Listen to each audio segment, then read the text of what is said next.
ke depan itu tidak akan ada lagi debt collector pinjol yang akan menghubungi Anda. Benarkah? Simak video ini.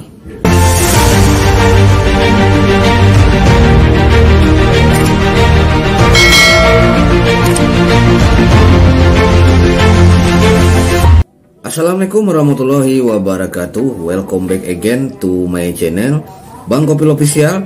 Terima kasih kepada kalian semuanya yang telah menekan tombol subscribe dan menyalakan loncengnya dan telah mengklik video ini. Saya harapkan kepada kalian semuanya selalu diberi kemudahan dan kelancaran selalu dalam menjalankan aktivitasnya. Amin ya. Oke, kita lanjut guys. Sesuai dengan intro tadi ya. Ini ada wacana dan mungkin akan terjadi ke depannya guys ya. Dari Otoritas Jasa Keuangan ya, OJK itu telah menggaungkan ya guys, untuk kedepannya itu sebuah perusahaan fintech ya, perusahaan pinjaman online itu dilarang keras menggunakan jasa debt collector guys ya.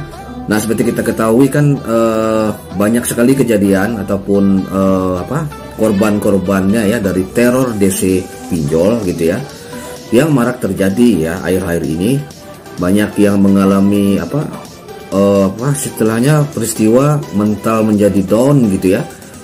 Dan juga ada juga yang mengakibatkan hubungan suami istri ya dia hubungan suami istrinya bersama sang suami atau istri itu jadi kacau gara-gara teror pinjol ya gitu ya. Dan juga hal-hal lainnya gitu ya yang bisa mengakibatkan berakibat fatal gitu ya, banyak sekali.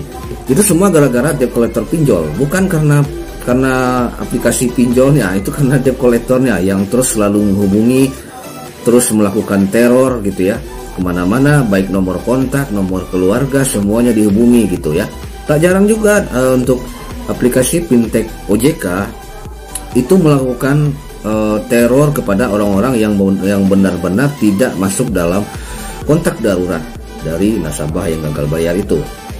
Nah, ini yang sedang dikaji oleh OJK ya guys ya, yang berapa hal yang saya terima langsung dari OJK. Itu OJK akan menghapus secara keseluruhan setiap pinjol ya yang memakai jasa debt collector itu dilarang keras untuk menggunakan jasa debt collector lagi ke depannya. Nah, jadi di sini kan tujuannya sangat jelas ya. Mereka ingin menjadi sebuah perusahaan yang OJK ingin perusahaan fintech ini menjadi sebuah perusahaan yang benar-benar yang profesional gitu ya, baik dalam layanan kepada nasabahnya.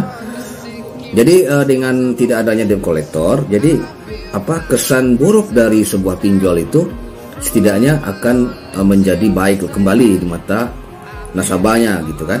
Kalian pasti pernah berpikir di teror debt collector pinjol ya, baru telat 2 hari udah diteror, bakal diancam, dimasukkan ke penjara dan sebagainya kan. Jadi kalian akan berpikir negatif mengenai aplikasi pinjol tersebut. Wah, ke depan nggak mau lagi lah pinjam di pinjol, nggak mau lagi lah mau ngajukan pinjaman di aplikasi pinjol ya kan.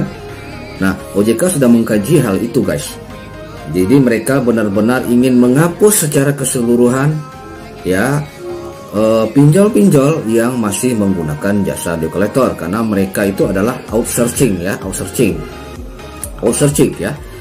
Nah, jadi kalau debt collector pinjol itu kan dia tidak menjadi pegawai tetap ya di aplikasi pinjol. Mereka itu adalah outsourcing. Jadi mereka cuman membantu untuk melakukan penagihan. Seharusnya kan dari OJK kan sudah jelas. Nah, dilarang penagihan pinjaman online oleh pihak ketiga atau debt collector. Berarti itu pihak ketiga guys. Nah, gitu. Kita bisa melihat di sini.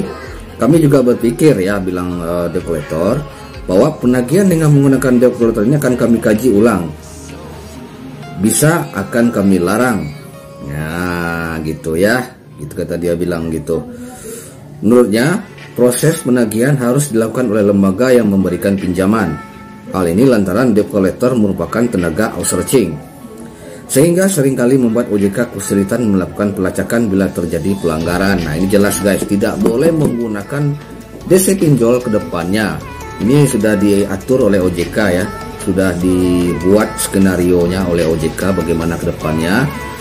Jadi untuk fintech yang masih menjalankan ya usahanya di bidang peer to peer lending, pinjaman gitu ya, dilarang keras untuk menggunakan jasa debt collector pinjol.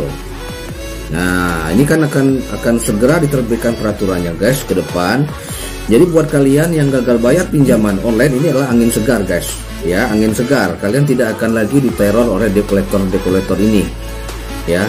Walaupun mereka tidak melakukan teror, setiap mereka menghubungi pelanggan itu sudah menjadi sebuah ancaman ya buat kita gitu. Apalagi yang sudah memang tidak punya lagi dana untuk membayar utang itu, utang di fintech atau utang di pinjol.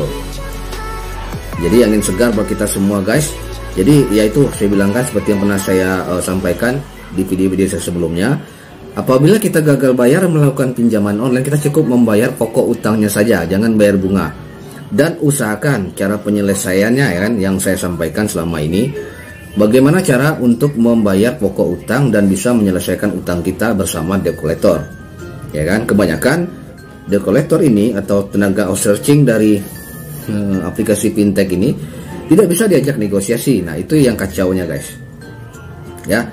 Jadi OJK sudah melihat semuanya, hal-hal yang terjadi di masyarakat itu sudah dilihat. Jadi ke depan itu positif, DC pinjol tidak akan ada lagi dan tidak akan berlaku lagi guys, dilarang keras gitu. Nah begitu ya. Mungkin itu aja teman yang bisa saya sampaikan, informasi sedikit konten saya di hari ini. Semoga bisa bermanfaat buat kalian semuanya. Dan sebelum saya tutup, jangan lupa tekan tombol subscribe dan nyalakan loncengnya agar channel Bang Kopil Official ini bisa semakin berkembang dan tentunya memberikan manfaat kepada kita semua. Akhirnya saya ucapkan Assalamualaikum warahmatullahi wabarakatuh. Markisan, mari kita santai.